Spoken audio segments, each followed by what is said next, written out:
하나님의 사랑을 듬뿍듬뿍 받고 또 사랑을 베푸는 여러분 되시기를 바랍니다. 사랑은 아무나 하나. 사랑은 누가 할 수 있습니까? 받아본 사람이 할 수가 있어요. 그죠? 여러분 하나님의 사랑을 느끼고 하나님의 사랑을 여러분들이 인식하고 있다면 다른 사람을 사랑할 수 있는 거죠. 부모의 사랑을 많이 받은 사람은 다른 사람도 사랑할 수가 있어요. 근데 사랑을 많이 못 받은 사람들 같은 경우는 그것이 상처가 돼가지고 잘 표현하고 싶어도 다 표현할 수가 없어요. 찬양과 같이 다 표현할 수가 없는 거죠. 왜? 어떻게 표현할지는 몰라. 우리 하나님은 십자가의 그리스도를 죽으심이까지도 우리를 구원하시고 우리 사랑하신 하나님의 사랑을 여러분들 누리시는 여러분 되시기를 바랍니다. 그분이 부활하셔서 지금 또 성령으로 누구와 함께 합니까? 나와 함께 한다는 사실 믿고 가는 여러분 되시기를 바랍니다. 자, 창세기 출애굽길의 위기 민수기 신명기 여호수아 사사기 룻기 사무엘 상하 열왕기 상하 역대 상하 오늘 역대. 자, 열왕기는 뭐라고 그랬습니까? 왕들을 열게 했던 것이 열왕기다. 그죠? 10명의 왕이 아닙니다. 왕들을 열게 했던 것이 열왕기입니다. 그럼 역대는 뭐냐? 역대는 우리 역사할 때 역 있잖아요.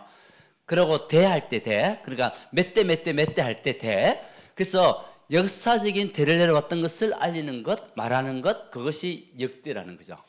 그래서 특히 우리 역대상하, 우리가 이것을 볼 때는 우리 사무엘 상하도 같이 관련되어 있고요.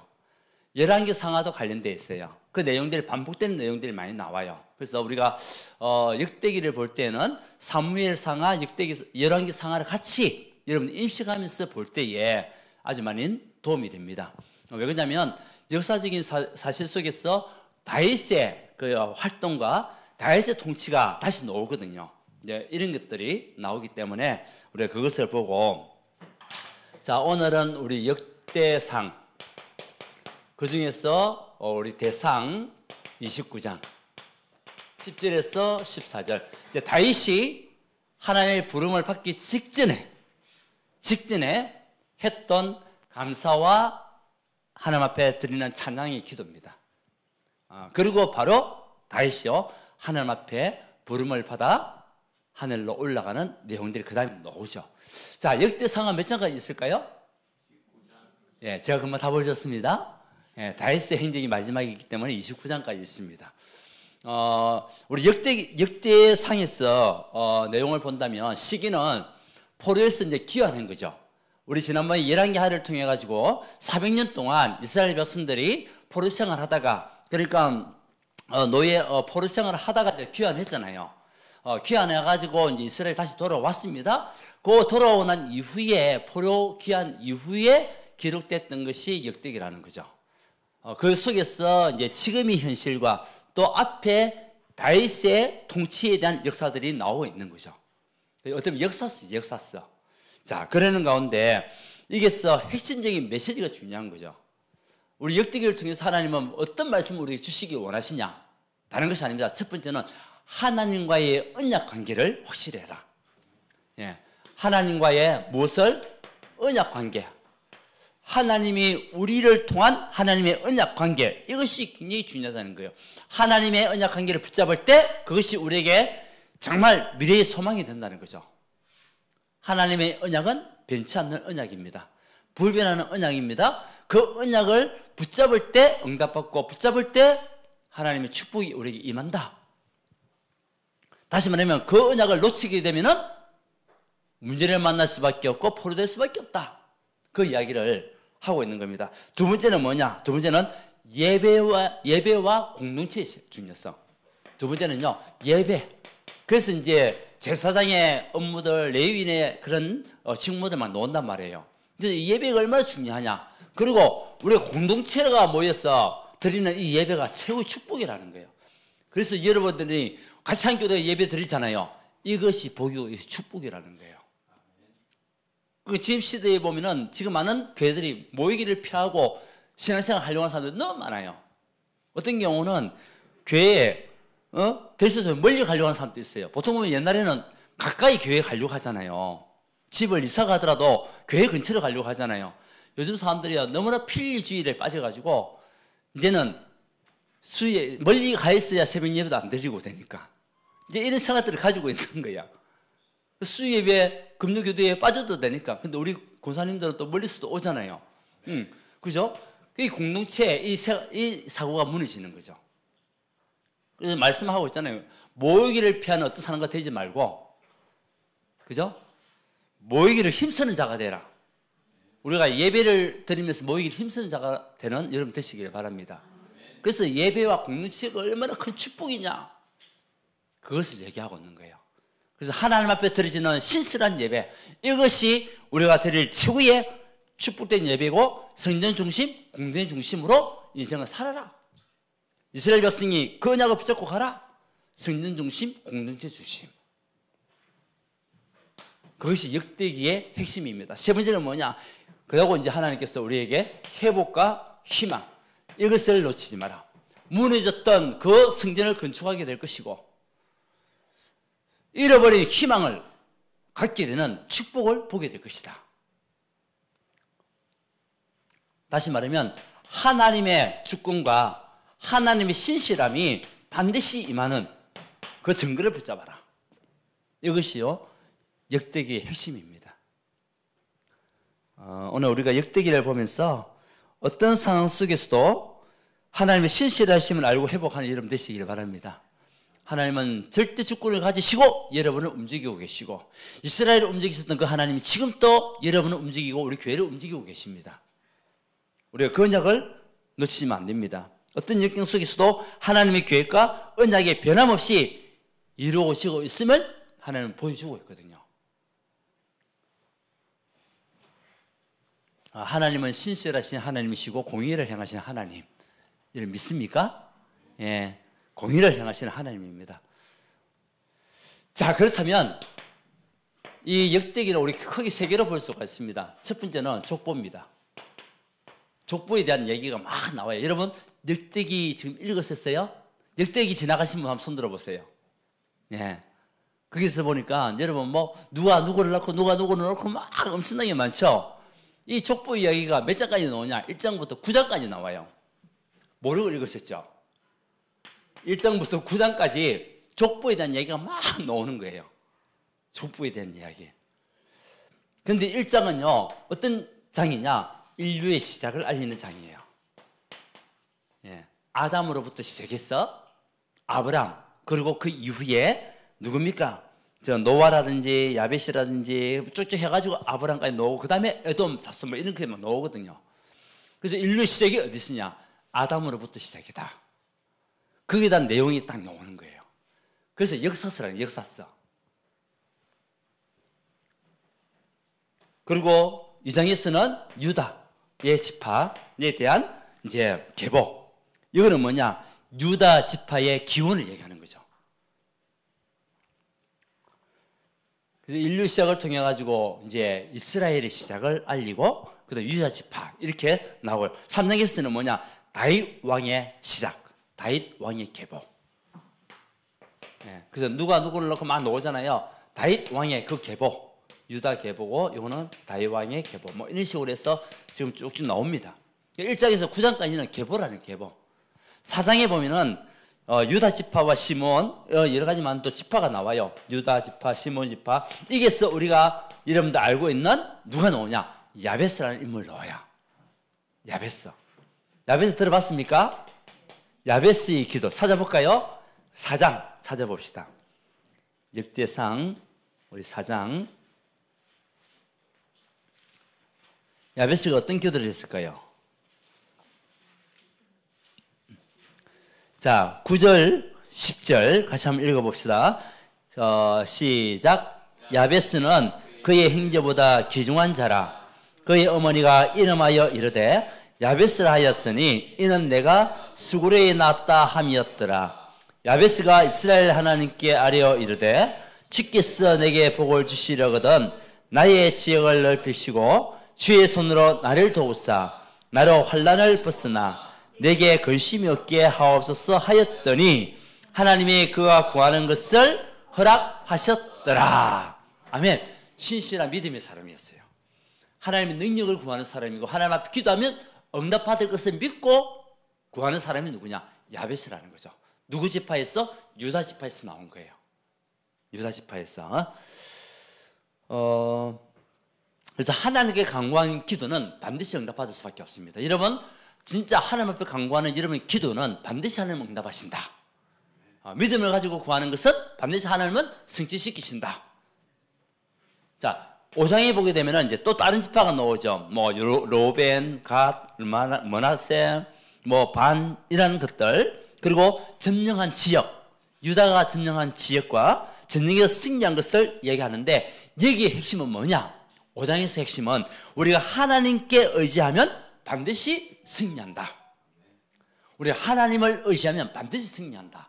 그것이 5장의 메시지예요. 하나님을 의지하면 반드시 어떤 전쟁에도 승리하는 축복을 누리게 된다.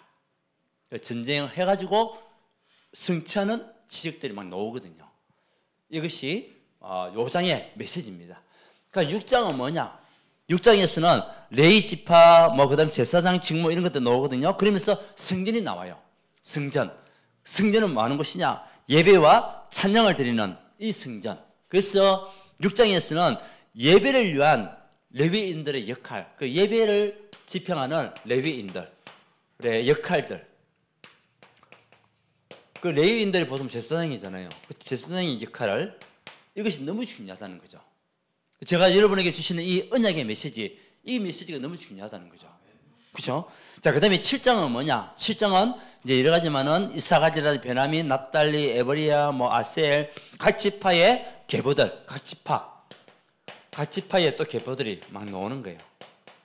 그 족보 이야기라니까요. 족보 이야기지만 중간중간에 우리가 붙잡은 언약의 메시지가 있는 거예요. 예, 이렇게 하나님께 간구하는 기도는 반드시 하나님 응답하시고 하나님 의지할 때 우리는 반드시 승리하게 될 것이고 이런 것들. 그러면서 예배가 얼마나 중요하냐. 그리고 또 말씀을 전하는 이 제사장의 역할이 얼마나 중요하냐. 그러고 난 뒤에 8장에서는 베냐민 지파를 통해 가지고 나타난 인물이 있어요. 첫 번째 왕 누굽니까? 사울 왕이 어느 지파입니까? 베냐민 지파입니다. 이 베냐민 지파에 대한 이야기를 하면서 사울 왕의 계보가 이제 나오는 거예요. 8장에. 예, 사울 왕이 이제 나오면서 계보가 이제 시작되죠. 자, 그러면서 9장은 이제 예루살렘의 또 거룩한 거주한 사람들 돌아와 가지고 예루살렘에 거주한 사람들이 또 막 이름들이 막 나오고 지파가 막 나와요. 명단들 나오고 또 레위인들의 직무가 나오고 이것은요 이스라엘의 재건 9장에서는 이스라엘의 이제 재건을 위한 인물들이 이제 쭉쭉쭉 이름들이 나와요. 이 족보들이 막 누구를 낳고 누구를 막 나오거든요. 그것이 이제 1장에서 9장까지 나오는데 그 중간에 핵은 뭐냐? 우리가 어떤 상황에 속에서도 하나님께 간구하는 기도는 하나님은 응답하시는 신실하신 하나님이시다. 우리가 하나님을 의지하고 나가면 반드시 승리케 하시는 절대 주권자이신 하나님이시다. 그죠? 그리고 우리가 예배드리며 하나님 앞에 정말 언약 붙잡고 갈 때에 하나님 반드시 말씀 성취를 이루시는 전능하신 하나님이시다. 그것을 역대기의 인물들을 통해 가지고 주시는 메시지입니다. 자, 그러면 두 번째는 뭐냐? 두 번째는요, 우리 10장부터 22장까지라 보면 되겠죠. 여기는 다윗 왕의 통치. 예. 이제 다윗이 했던 여러 가지 많은 업적과 역할들, 이런 것들이 쭉쭉쭉쭉 이제 나와 있는 내용들이 10장부터 이제 시작되는 겁니다. 자, 사울 왕이 죽는 장면이 10장에 사울 왕과 그 아들들이 죽어요. 아들들이 죽습니다. 그것을 이제 기록하고 있습니다. 그러고 난 뒤에 이제 사울 왕의 불순종에 의해 가지고 하나님은 사울을 치셨습니다. 그 하나님께서 사울 왕이 이제 하나님 앞에 불순종에 대한 그 심판을 사울에게 해서 불러가시고 그 아들의 또 결국은요 이제 죽임을 당하고 그러면서 누가 일어났냐? 다윗이 11장에 왕이 됩니다. 그 내용들이 쭉 나옵니다. 10장은 이제 사울 왕이 죽음에 대한 이야기들, 그리고 11장에서는 사울 왕을 이어서 두 번째 왕인 다윗이 왕이 되는 그 내용들이 쭉 나옵니다. 그래서 다윗에 대한 왕이 나오고요. 그리고 예루살렘을 또 통하여 민족을 이제 전체적으로 통일했던 다윗 왕의 그 역사가 이제 11장에서 나옵니다. 다윗. 그래서 10장 이후부터는 이제 다윗의 활동에 대한 이야기도 쭉쭉 나오거든요. 그러고 난 이후에 뭐라고 또 하냐? 다윗이 11장에서도 보면 예루살렘을 정복하고 다윗성을 건축하고 그리고 그 내용을 또 보면 다윗을 따르는 용사들 이름들만 나와요. 자, 12장에서는 이제 다윗이 이렇게 하나님 앞에 응답받고 하나님 앞에 인도받으니까 여기저기서 막 사람들이 모이는 거예요. 갓집바에서 용사들이 막 모이네? 누구 앞에? 다윗 앞에. 예, 여러분들이 응답받고 있으면, 여러분들이 하나님 언약을 통하여 하나님의 축복을 누리고 있으면 여러분 주변에 있는 사람들이 누구에게 모입니까? 여러분에게 온다는 거예요. 아멘? 그래서 여러분 중심으로 하나님은 모든 것을 움직이도록 하시겠다는 거죠. 그것이요, 다윗이 받았던 응답이 우리의 응답이 되어야 될 줄 믿습니다. 다윗의 축복이 저와 여러분의 축복이 되어야 됩니다. 그래서 사람들이요, 다윗 앞에 막 몰려드는 거예요, 이제. 사람들이. 그것에 다윗에 대한 지지를 하고요. 우리는 다윗을 따르겠습니다. 막 지지를 하는 거죠. 자, 그러던 다윗이 이제 13장에 이제 지지 선명하고 이제는 언약궤를 가져옵니다. 이제 언약궤를 이제 옮기게 되는 겁니다. 이 언약궤를 갖다가 옮기는데 이제 하나님의 이 언약궤는 뭐냐면 하나님의 거룩함과 규례의 중요성을 알고 다윗이요 언약궤를 하나님이 원하시는 현장으로 가져오는 거죠. 그런데 이 언약궤를 움직였던 우사라는 그런 종이 있었습니다. 그가 언약궤를 옮기다가 어떻게 됐나요? 죽임을 당한 겁니다. 왜? 거룩한 이 언약궤를 그냥 뭐 형편없이 그냥 뭐 물건 다루듯이 그렇게 다뤘던 거죠. 우리가 하나님 앞에 드리는 이 예배가 그냥 예배가 아닙니다. 하나님 앞에 드려지는 이 언약은, 붙잡은 언약은 그냥 언약이 아니에요. 우리가 정말 신령과 진정으로 드려지는 예배, 그 축복을 우리 하나님은 원하시는 겁니다. 그래서 우사가 죽는 내용이 나옵니다. 언약궤를 또 다윗이 옮기는 내용. 그러면서 14장에서는 다윗의 여러 가지 기록된 나오고 또 확장, 가족들에 대한 얘기와 함께 확장되는 지역을 확장하는 내용들과 블레셋 전투에서 승리하는데, 여기에서는 어떤 내용이냐? 14장에서는 우리가 하나님의 말씀을 따라갈 때, 하나님의 말씀에 순종할 때 승리한다. 여러분, 하나님의 말씀을 붙잡고 갈 때에 반드시 여러분 그런 걸음 속에 승리하는 응답을 주신다. 어떤 문제가 있고 어떤 걸림돌이 있어도 뛰어넘을 수 있는 힘을 주신다. 그것이요 다윗을 통해 가지고 또 우리가 누릴 축복입니다. 블레셋 전투에서도 승리한 다윗. 15장에서는 다윗이 레위인들의 규례, 언약궤를 가지고 하나님의 방법대로, 하나님의 방법, 우리의 방법이 아니라 하나님 방법대로 예배드리는 거죠. 우리가 예배드릴 때도 내 생각, 내 기존, 내 수준을 내려놓고 하나님의 말씀 붙잡는 여러분 되시기 바랍니다. 네. 근데 보통 사람들 보면 예배드릴 때 보면 딴 생각할 때가 많잖아요. 그 하나님의 말씀을 놓칠 때가 많거든요. 그래서는 안 된다는 거죠. 하나님의 말씀을 우리가 붙잡고 말씀 따라갈 때, 순종할 때에 하나님은 역사를 이루신다. 이제 언약궤가 돌아오니까 16장이죠. 언약궤가 돌아오니까 다윗이 하나님 앞에 감사하고 찬양을 너무너무 기쁜 거예요. 막 춤을 추면서. 이 내용들이 이제 사무엘 하에 나오죠. 사무엘 하에 쭉쭉 나오는 내용들이 있습니다. 그래서 같이 연결되어 있는 내용들이 있습니다. 이걸 보면서 다윗이 고백합니다. 하나님의 선하심과 하나님 인자심이 크도다. 예, 하나님의 선하심과 하나님 인자심이 그 어떤 우주에 있는 어떤 것보다도 큰 것을 다윗은 나타낸 겁니다. 그래서 저와 여러분이 신앙생활 할 때에도 우리가 다른 것을 붙잡고 하는 것이 아니라 하나님의 선하심과 하나님 인자심은 그 어떤 것보다도 크심을 믿고 가는 거예요. 그것이 뭐죠? 부활신앙입니다. 이제 다윗이 17장에 하나님 앞에 기도했던 최고의 기도가 뭡니까? 성전 건축이었거든요. 근데 하나님께서는 너 때에서는 안 한다고 얘기했습니다. 성전 건축을. 너의 아들 때 성전을 내가 건축하게 할 것이다. 다윗 때에는 성전 건축을 하지 못합니다. 왜? 하나님 앞에 범죄했던 것 때문에 하나님은 막으신 거죠. 그리고 솔로몬 왕 때 성전 건축을 할 수 있도록 다윗이 이제 그게 헌신하는 사람으로 준비된 사람으로 이제 그렇게 하면서 그 대신 내가 너의 계보를 통하여 가정을 통해서 누굴 보내시겠냐? 메시아를 보내시겠다. 그것이 17장 메시아에 대한 언약을 주세요. 성전 건축은 너 때는 하지 못하지만 하나님께서 너의 가문을 통해서 메시아를 보내시겠다. 약속을 주시는 거죠. 다윗에게.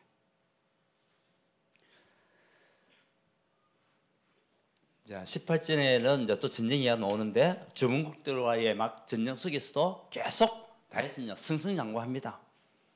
그래서 언약은 뭡니까? 결국 우리 어떤 전쟁이든 간에 하나님의 도우심, 하나님의 도우심으로 모든 것을 승리할 수 있다. 아멘. 우리가 하나님의 도우심 없으면 어떻게 살겠습니까?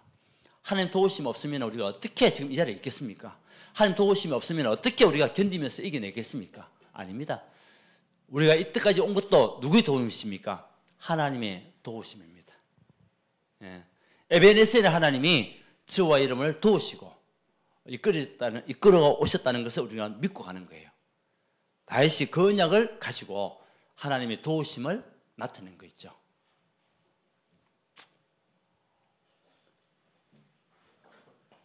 자, 우리 19장에는 누가 나오냐? 암몬 자손이 나오거든요. 이 암몬 자손, 그 우리 다윗이 그 암몬 자손의 그 왕이었던 나하스인가 그 왕에게 다윗이 한번 도움을 받은 적이 있었어요. 그래가지고 이제 이 나하스가 왕이 죽고 난 이후에 그 아들에게 다윗이요 늘 이 빛이 되어 있는 거죠. 빛이 되어 가지고 그 아들에게 이제는 사신을 보내가지고 여러 가지 많은 부분을 도와주려고 했는데 그 암몬 그 자손의 그 아들에게 이 신하들이 그만큼 중요해요. 주변에 누가 있냐? 그게 참 중요한 것 같아요. 그 신하들 중에 사신이 왔는데 똑바로 얘기를 해야 되는데 첩자로 왔다. 다윗이 첩자를 보냈다. 이렇게 얘기하는 거예요. 다윗은 그 뜻이 아니었는데 다윗은 이 나라에 자기가 빚진 게 있었기 때문에 그 아들 된 왕에게 도움을 주고 조공도 뭐 여러 조공이 아니라 여러 가지만 물건도 주기도 하고 그렇게 하려고 했는데 그 옆에 있는 신하들이요 첩자가 왔다면서 그래가지고 그 사람들을 갖다가 이제 해하는 장면이 나오거든요. 그것 때문에 암몬 자손이 결국 또 전쟁을 당하게 되고 피하는 그 장면이 나와요. 그러니까 다윗의 그 호의를 잘못 발견한 거죠. 그만큼 주변에 누가 있느냐가 중요한 거예요. 여러분 주변에도 믿음의 사람이 있기를 바랍니다. 우리가 믿음의 사람이 있어야 되는데 잘못된 정보를 갖다 주는 사람이 있으면요 우리가요 어느 날 보면 어느 순간에 보면 내가 크게 잡혀가 있다니까요. 그러다 보면은 상대방이 주는 호의도 우리가 놓쳐버리고 계속 무엇에 빠지냐? 불신앙에 빠질 수밖에 없는 거죠. 그러면 문제가 오는 거예요. 전쟁이 일어나는 거죠. 그리고 이제 사람을 잃어버리는 이런 상황까지 오게 되는 겁니다. 그래서 저와 여러분의 모든 만남 속에 믿음의 사람들이 있는 만남이 이루어져야 돼요. 그만큼 중요한 축복은 없습니다. 그래서 그거에 대한 언약을 가지고 우리가 정말 하나님 만남의 축복을 주시고 어떤 만남입니까? 정말 하나님을 믿는 믿음의 사람과의 만남. 어떤 상황에서도 하나님의 말씀을 같이 나눌 수 있는 사람, 말씀을 포럼할 수 있는 사람, 이런 만남이 나에게 이루어지게 하옵소서. 최고의 축복입니다. 그래야 내가 살아요. 그래야 내가 같이 함께 대화가 돼요. 20장에서는 다윗과 그의 군대가 용기 있는 군대를 통해 또 블레셋을 이기는 내용인데요. 어떤 적들이 온다 하더라도 하나님과 함께하면 반드시 승리한다. 그것이요 20장의 핵입니다. 20장의 핵은 어떤 적이 온다 하더라도 어떤 적이든 간에 우리가 하나님과 함께하면 승리한다. 여러분에게 어떤 문제가 오든 어떤 상황이 생기든 어떤 어려움이 오든 간에 여러분이 하나님과 함께하면 하나님은 그것을 이길 수 있는, 뛰어넘을 수 있는 능력과 힘을 우리에게 주신다. 아멘. 그 메시지를 말하고 있는 거예요. 그래서 여러분들이 하나님과 함께한 삶을 사는 자가 되시기 바랍니다.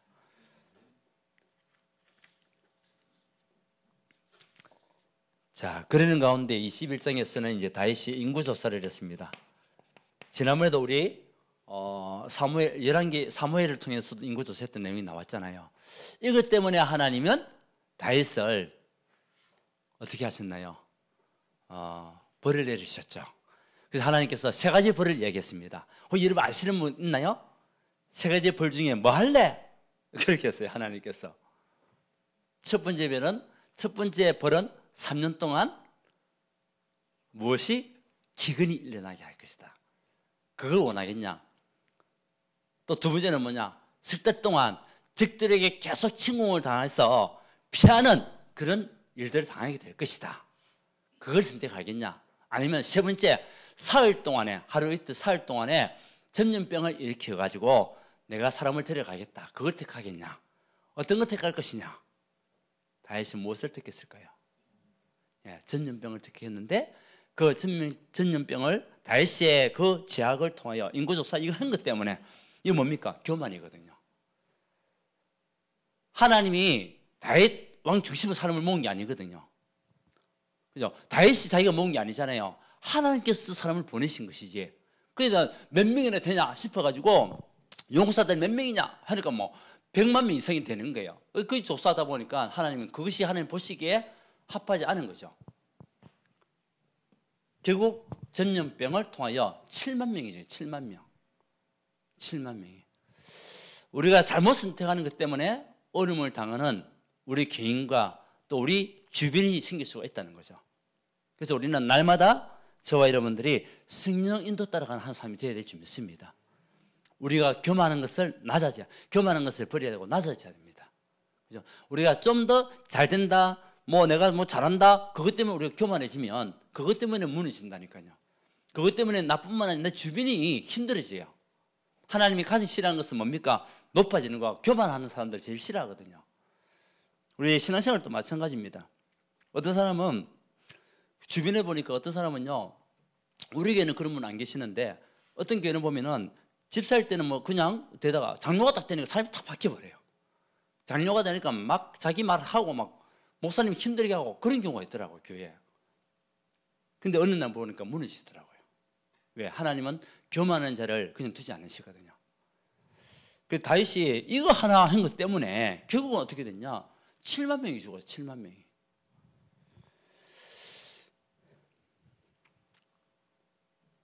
자, 이때 다윗의 고백입니다. 우리 21장 16절 17장 찾아봅시다. 역대상 21장.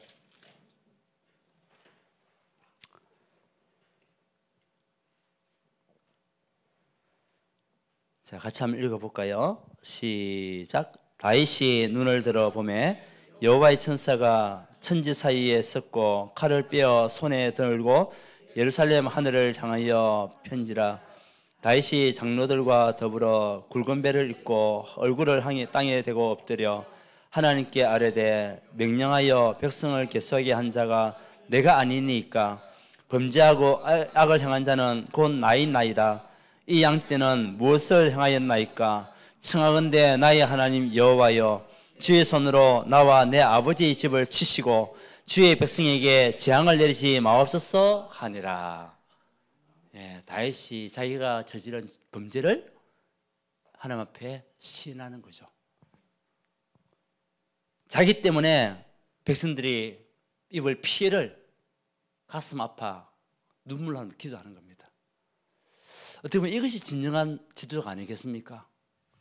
진정한 지도자는 자기는 죽더라도 백성을 살리는 것이 진정한 지도자인데, 그런데 지금 많은 세상 속에는 보면요, 자기는 살고 백성은 죽어도 괜찮고 성도가 떠나도 괜찮고 이런 지도자는 지도자가 아니라는 말이죠. 다윗이 오늘 말씀을 통해서 볼 때에 어떻습니까? 다윗은요, 모든 것을 자기가 책임을 진다는 거죠. 나에게 책임이 있다고. 나의 죄 때문에 하나님 우리 백성들 벌하지 마시고 살려달라고. 이것이 진정한 지도자의 모습이 아니겠습니까?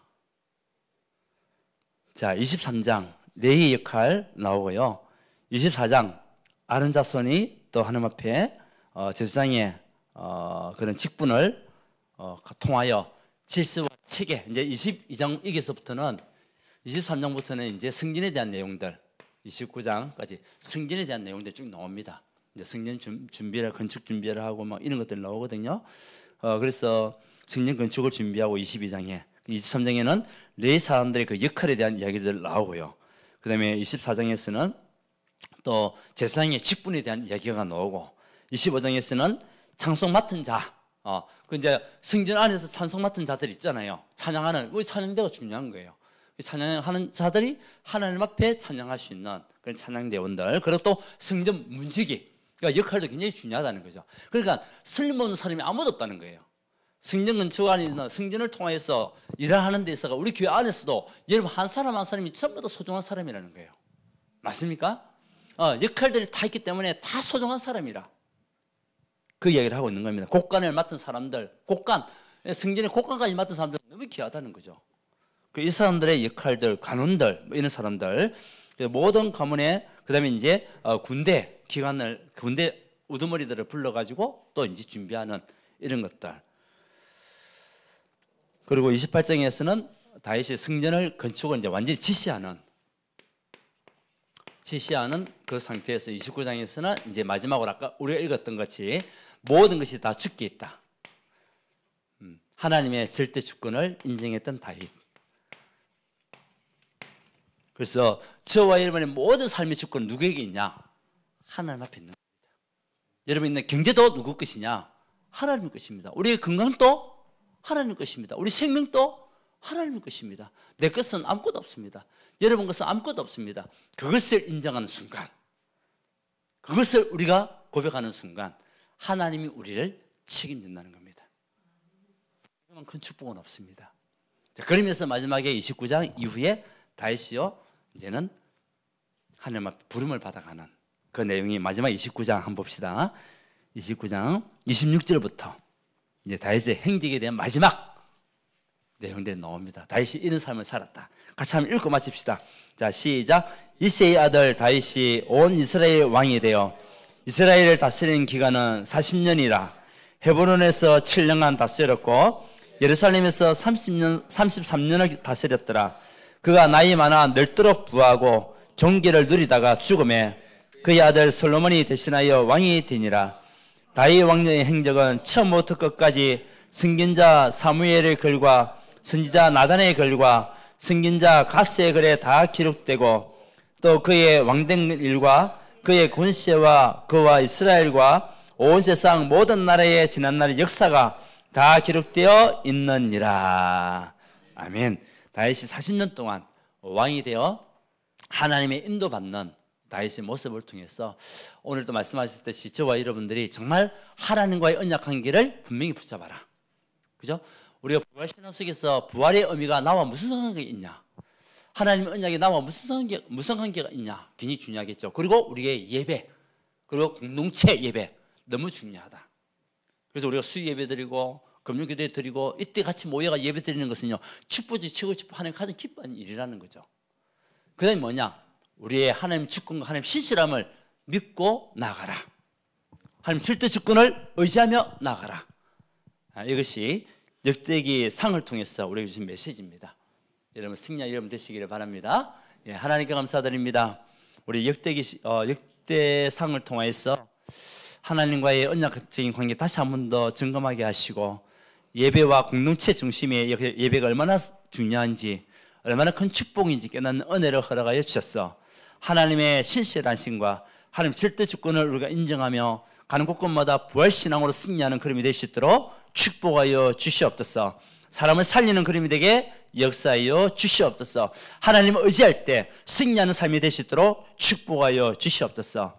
예수 그리스도 이름으로 기도드리옵나이다. 아멘.